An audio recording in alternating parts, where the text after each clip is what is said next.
Well, hello there. Well, before I begin, could you be so kind and subscribe to my channel? Thank you. Anyway, let's get on with the show. Okay, so the other day I had to call the bank and I had to check on a transaction, so I needed to get a hold of customer service. And so I get this robotic voice on the line saying, "You are now caller number 2 in the queue." I'm like, oh, I guess that's not bad. That's caller number 2. 30 minutes later, I get a real person on the line, and he says, "Okay, all right, ma'am, I need to ask you 4 questions before we begin." And I said, "Well, I've been waiting long enough as it is, so go ahead and ask me."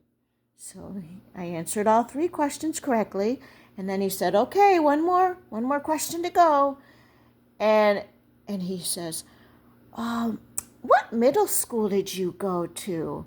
What's the name of that middle school?" And I said, "South Middle School." And he said, "No, that's he says, "No, that's not the right answer to that question. You didn't give us that answer."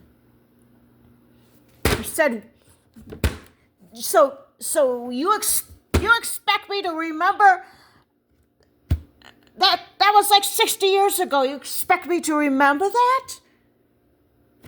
He said, "Ma'am, just settle down."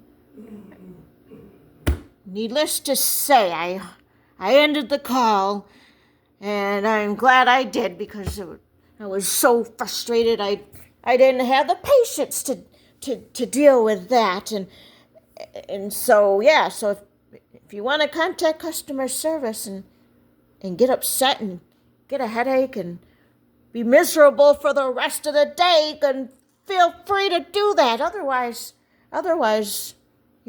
just don't even bother. All right, so I guess I'll be going now. I need to calm down and take a little nap. I, reliving this experience again, and I just gotta relax. All right, talk to you again real soon.